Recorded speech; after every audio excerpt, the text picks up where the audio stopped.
ఈ crispy fish fry texture చూడండి, ఎంత క్రిస్పీగా అండ్ ఎంత పర్ఫెక్ట్గా ఫ్రై అయిందో. Hello, welcome back to my channel. ఈరోజు నేను ఫిష్ ఫ్రై చేద్దామని కిలోన్నర చేపలు క్లీన్ చేశానండి. కిలోన్నర చేపలకు కావాల్సిన మసాలాలు: 3 స్పూన్ల కారం, 2 స్పూన్ల ఉప్పు, 1 స్పూన్ ధనియాలు, 1 spoon fish masala, 1/2 spoon garam masala, 1/2 spoon మిరియాలు, 1/2 స్పూన్ పసుపు, 2 స్పూన్ల అల్లం, 5 వెల్లుల్లి పేస్టు తీసుకోవాలి. ఇప్పుడు దీంట్లోకి 2 స్పూన్ల నూనె వేసుకొని ఈ మిశ్రమాన్ని బాగా కలపాలండి. వీటన్నిటిని బాగా కలుపుకొని దగ్గరికి పెట్టుకొని మధ్యలో హోల్ చేసి ఒక 5 నిమ్మకాయల రసం ఇందులో పోసేసుకోవాలండి.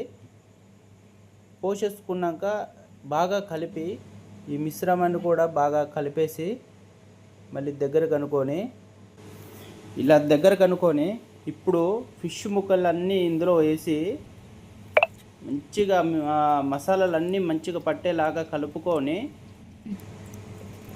అన్నిటినీ ఇలానే కలుపుకొని ఒక ప్లేట్లోకి తీసుకోవాలని. వీటన్నిటిని ప్లేట్లోకి తీసుకొని కలుపుకున్నాం కదా, ఇలా ఇలా ముక్కకు ఇలా కలుపుకొని పక్కకు పెట్టుకుందామండి. 2 గంటలు పక్కకు పెట్టుకుందామండి. ఇప్పుడు నేను ఫ్రై చేయడానికి ఒక కడాయిలో ఒక 6 స్పూన్ల నూనె వేసుకున్నాను.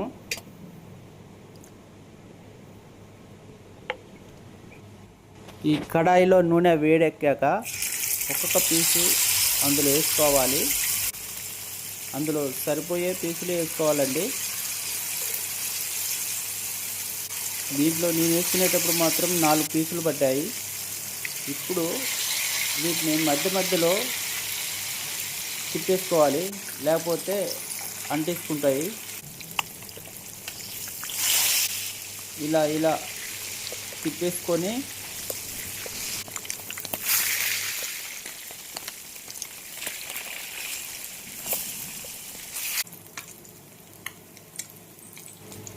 ఫిష్లు బాగా మాడిపోకుండా ఇలా చూసుకోవాలండి. ఆహా, చూస్తుంటే నోరు ఊరిపోతుంది కదండి. ఈ క్రిస్పీ ఫిష్ చూస్తుంటే నోరు ఊరుతుంది కదా. ఆ టెక్స్చర్ చూడండి, ఎంత క్రిస్పీగా ఎంత పర్ఫెక్ట్గా ఫ్రై అయిందో. పైన క్రంచిగా ఉన్న లోపల మాత్రం చాలా సాఫ్ట్గా అండ్ ఫ్లేకీగా ఉంది కదా. మరి ఇంకెందుకు లేటు, తినేద్దామా?